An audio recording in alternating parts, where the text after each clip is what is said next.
Good morning दोस्तों। मेरा नाम अभिनव तिवारी है और स्वागत करता हूं आपका मेरे चैनल अभिनव तिवारी वेस्टीज में। दोस्तों, आज का ये जो हमारा ट्रेनिंग प्रोग्राम है, आज हम बहुत ही इम्पोर्टेंट फसल के ऊपर डिस्कस करने जा रहे हैं। तो आज का जो टॉपिक है वो है आलू की फसल।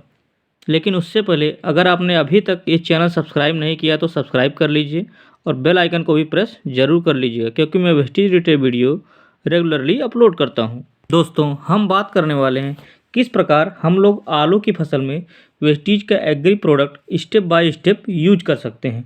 कौन से प्रोडक्ट को हम किस टाइम यूज कर सकते हैं आलू की फसल में। तो आइए स्टार्ट करते हैं कुछ बेसिक जानकारी के साथ। आलू की जो फसल है उसको हम कमर्शियल क्रॉप की कैटेगरी में रख सकते हैं, क्योंकि आज के टाइम पर आलू हमारे देश में उतना ही पॉपुलर हो चुका है जितना कि गेहूं या चावल। हम देख सकते हैं अपनी फैमिली में आलू डेली हमारी डाइट में शामिल हो चुका है, क्योंकि इतना ज़्यादा खाया जाता है तो इतना ज़्यादा हमें उगाना भी पड़ेगा। हमारे किसान भाई भरपूर मात्रा में आलू उगाते हैं और शॉर्ट ड्यूरेशन की क्रॉप होती है, तो यह भी एक ऑप्शन है उन्हें अपनी आमदनी बढ़ाने के लिए। और यदि हम इसके प्रोडक्शन की बात करें तो Himachal, UP, West Bengal, Bihar, Gujarat, MP, Punjab, Maharashtra, ये कुछ स्टेट्स हैं जो कि टॉप पर हैं जहां अच्छी मात्रा में आलू उगाया जाता है। दोस्तों, अब हम बात करते हैं कि किस प्रकार आप इसमें वेस्टीज का एग्री प्रोडक्ट यूज कर सकते हैं। अब आता है step number 1, soil application before planting. जब हम आलू की फसल लगाने वाले हैं तो उसे 2 से 3 दिन पहले वहाँ पर फर्टिलाइज़र डालता है, जैसे कि यूरिया, डीएपी, पोटास, जो भी डालना चाहता है। तो यह भी ज़रूरी है कि यह जो फर्टिलाइज़र है हम आलू का बीज लगाने से 2 से 3 दिन पहले ही खेतों में डाल दें, ताकि बीज उसके कांटेक्ट में ना आए और अच्छे से जर्मिनेट हो पाए। और जब हम फर्टिलाइज़र खेत में डाल रहे हैं तो उसी में हम एग्री ह्यूमिक ग्रेनुअल्स 5 किलो और एग्री 82 150 ml 1 एकड़ के खेत में डाल सकते हैं। दूसरा ऑप्शन यह है, क्योंकि आलू की फसल के लिए मिट्टी भुरभुरी होनी चाहिए, तो जब खेत की जुताई होती है तो जुताई गहरी इसकी कराई जाती है। आलू के लिए 2 से 3 बार जुताई करानी पड़ती है और लास्ट टाइम पर जब वह जुताई करवाता है तो कोई गोबर की खाद डालना चाहता है, उसके साथ भी आप एग्री ह्यूमिक ग्रेनुअल्स 5 kg और एग्री 82 150 ml मिलाकर प्रयोग कर सकते हैं। तो दोनों ऑप्शन है आपके पास, दोनों में से आप जो चाहें उसका प्रयोग बिफोर प्लांटिंग करवा सकते हैं। और यह वाला जो एप्लीकेशन होगा आपकी मिट्टी को भुरभुरा बनाने का काम करेगा, मिट्टी को पोरस बनाने का काम करेगा। इसके बाद आता है स्टेप नंबर 2, जो कि है सीड ट्रीटमेंट। आलू की फसल में बहुत ही इम्पॉर्टेंट है कि हम सीड ट्रीटमेंट करें, बीज उपचार। बीज उपचार करने के लिए हम एग्री ह्यूमिक और एग्री प्रोटेक का प्रयोग करवा सकते हैं। एग्री ह्यूमिक 5 ml प्रति लीटर की डोज है और एग्री प्रोटेक 10 ग्राम प्रति लीटर डोज है। यदि हमें आलू के बीज का उपचार करना है तो हमारे पास 2 ऑप्शन हैं, या तो हम इन प्रोडक्ट का एक सॉल्यूशन बना लें और हम आलू के बीज को उसमें डिप करने के बाद ट्रीटमेंट कर पाएंगे। अब अगर कोई व्यक्ति डिप नहीं करना चाहता है तो वह स्प्रे वाला मेथड अपनाएगा। मान लीजिए अगर हम डिप वाला मेथड अपनाना चाहते हैं तो हम इसका एक सॉल्यूशन बनाएंगे। प्रति लीटर की डोज हमने यहाँ पर मेंशन कर दी है। हमने एक सॉल्यूशन बनाया, सॉल्यूशन में बीज को 5 से 10 मिनट तक डिप किया, इतना काफ़ी रहता है। और उसके बाद 1.5 से 2 घंटे तक उसको छाया में सुखाकर जब वह बुआई के लिए रेडी हो जाता है तो हम इसकी बुआई करेंगे। एक चीज़ हमें ध्यान रखना है कि गीला बीज हमें नहीं बुआई करनी है, हमें उसको छाया में ज़रूर सुखाना है। और दूसरा जो ध्यान देने वाली बात यहाँ पर आती है कि मान लीजिए हम 10 लीटर के पानी में सॉल्यूशन बनाते हैं और अपने बीज को डिप किया सॉल्यूशन में, फिर निकाला, फिर दोबारा डिप किया, फिर निकाला। आप कितनी बार उस पानी का यूज कर सकते हैं? 8 से 10 बार आप उस पानी का यूज कर सकते हैं। उसके बाद फिर आप सॉल्यूशन को चेंज कर लें। तो एग्री ह्यूमिक और एग्री प्रोटेक्ट से जब हम बीज उपचार कर लेंगे तो इसका जर्मिनेशन बहुत ही अच्छा होगा, फसल की ग्रोथ शुरुआत से ही बहुत अच्छी होगी। साथ ही साथ हमारी जो फसल है वह बीमारियों से बच पाएगी, फंगल इन्फेक्शन जो होता है उससे बच पाएगी। आलू की फसल में कई प्रकार की फंगस की बीमारियां आती हैं और यदि हम प्रोटेक से बीज उपचार करते हैं तो बीज के चारों तरफ एक प्रोटेक्टिव लेयर बना देगा कि रोग जनित जो कीटाणु हैं मिट्टी के में वह उसके ऊपर अटैक ना कर पाएँ। दूसरा ऑप्शन हमारे पास यह है कि अगर हम डिप नहीं करना चाहते तो हम स्प्रे कर लें। स्प्रे के लिए भी सेम डोज है। बीज को हम अच्छे से किसी कपड़े पर फैला लिया और ऊपर से हमने स्प्रे कर दिया, लेकिन अगर हमने इस पर स्प्रे किया तो केवल ऊपर से सरफेस पर ही गिरा है, तो बीज को पूरी तरह से भिगोना है। तो हम उसको एक बार पलट लें, फिर दोबारा उसके ऊपर से स्प्रे करें ताकि बीज चारों तरफ से भीग जाए।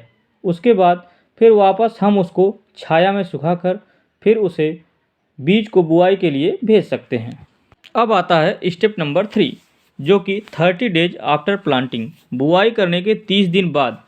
यह वाली जो अवस्था है, इस अवस्था में किसान सबसे पहले तो एक बार निराई गुड़ाई करता है, खरपतवार निकालता है और या तो हाथों से निकालता है या फिर कोई हर्बिसाइड का प्रयोग करता है, मशीन का प्रयोग करता है। उसके बाद फर्टिलाइजर्स एप्लीकेशन भी रहता है, फिर मिट्टी चढ़ाई जाती है मेड़ पे। तो इस वाली कंडीशन में जब फसल लगभग 30 दिन की हो चुकी है, हम वहाँ पर या तो स्प्रे करवा सकते हैं एग्री ह्यूमिक, एग्री गोल्ड और एग्री 82 का। 15 लीटर के टैंक में 30 ml एग्री ह्यूमिक, 20 ग्राम एग्री गोल्ड और 10 ml एग्री 82 का प्रयोग कर सकते हैं। और अगर कोई व्यक्ति स्प्रे नहीं करवाना चाहता, मैंने पहले बताया कि इस टाइम पर फर्टिलाइज़र की डोज भी डाली जाती है, नाइट्रोजन की डोज रहती है। तो यूरिया अगर कोई डाल रहा है तो उसी के साथ मिलाकर आप 250 ml ह्यूमिक, 100 ग्राम गोल्ड और 150 ml एग्री 82 1 एकड़ के लिए इसका प्रयोग करवा सकते हैं। आपके पास दोनों ऑप्शन अवेलेबल है, दोनों में से किसी भी एक ऑप्शन का प्रयोग आप कर सकते हैं।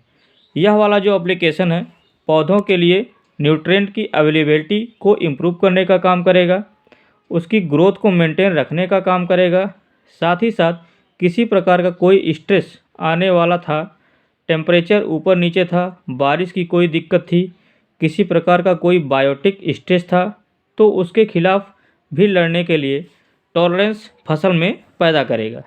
इसके बाद आता है स्टेप नंबर 4, जो फसल का टाइम 45 से 50 दिन हो जाता है, जब आलू जो है धीरे धीरे बनना शुरू हो जाता है या फिर बनना होने वाला होता है। यह डिपेंड करता है कि वैरायटी कौन सी है। इस अवस्था में हम एग्री नैनोटेक, एग्री गोल्ड और एग्री 82 का स्प्रे करवा सकते हैं। एग्री नैनोटेक 30 ग्राम, एग्री गोल्ड 20 ग्राम और एग्री 82 10 ml 15 लीटर के टैंक से हम इसका स्प्रे करवा सकते हैं। और यह वाला जो स्प्रे है यह आलू के साइज को, आलू के शेप को, उसकी चमक को जो मेंटेन करने के लिए, इम्प्रूव होने के लिए बहुत ही इम्पोर्टेंट है। साथ ही साथ यदि फसल में लास्ट में कोई स्ट्रेस आता है तो उससे बचाने के लिए भी बहुत इम्पोर्टेंट है आलू की सेल्फ लाइफ, क्योंकि आलू को बहुत लंबे समय तक स्टोरेज किया जाता है। उसकी सेल्फ लाइफ को इम्प्रूव करने के लिए भी बहुत इम्पोर्टेंट होता है। तो यह वाला स्प्रे हम करवा सकते हैं जब फसल 45 से 50 दिन की हो चुकी है। 4 स्टेप यदि हमने कर लिया है तो यह काफ़ी है आलू की फसल में। आलू की जो फसल है वह मैच्योरिटी के लिए 80 दिन, 90 दिन, 100 दिन, 110 दिन, 120 एवं 150 दिन के लिए भी ले सकते हैं। डिपेंड करता है कि हम कौन सी वैरायटी लगा रहे हैं। Different type of varieties available हैं। कोई व्यक्ति चाहता है कि मैं अपना आलू जल्दी निकालूं तो वह छोटी ड्यूरेशन की क्रॉप लगाता है, इस टाइप की वैरायटी लगाता है। और यदि कोई व्यक्ति चाहता है कि मैं अपने आलू को लास्ट में लेकर जाऊं मंडी में, तो वह लंबी ड्यूरेशन की वैरायटी लगाता है। तो यदि हमने छोटे ड्यूरेशन की वैरायटी लगाई है तो ये जो 4 स्टेप हमने बताए हैं, अगर यह 4 स्टेप भी उसने अपने आलू में किया है तो उसको अपने आलू में बहुत अच्छा रिजल्ट मिल जाएगा। बट अगर किसी ने लंबे ड्यूरेशन की वैरायटी लगाई है, ऐसे में फसल थोड़ी और लंबे तक चलती है। और ऐसे में जब 60 से 70 दिन की फसल हो जाती है तो ऐसे केस में हम स्टेप नंबर 4 को ही रिपीट कर सकते हैं, अर्थात एग्री नैनोटेक, एग्री गोल्ड और एग्री 82 का स्प्रे ही करवा लेंगे। हम 15 लीटर के टैंक में 30 ग्राम नैनोटेक, 20 ग्राम एग्री गोल्ड और 10 ml एग्री 82 का स्प्रे करवा सकते हैं। तो यह सारे स्टेप हम फॉलो कर सकते हैं। जैसा मैंने बताया है कि शुरू के 4 स्टेप भी आप कर सकते हैं, और अगर आपकी क्रॉप लंबी समय तक जाने वाली है तो आप 4 से 5 स्टेप भी कर सकते हैं। आज के लिए बस इतना ही। आशा करता हूँ दोस्तों यह वीडियो आपको पसंद आया होगा। आपका जो भी सुझाव है, फीडबैक है, आप कमेंट में टाइप कर सकते हैं। दोस्तों यह वीडियो पसंद आया तो वीडियो को लाइक करिए, अपनी टीम के साथ शेयर करिए, अपना बिजनेस बढ़ाइए, और यदि चैनल पर पहली बार हैं तो चैनल को सब्सक्राइब जरूर कर लीजिएगा और बेल आइकन को भी प्रेस कर लीजिएगा, क्योंकि मैं Vestige related video regularly upload करता हूँ। Thank you for watching. Wish you wealth.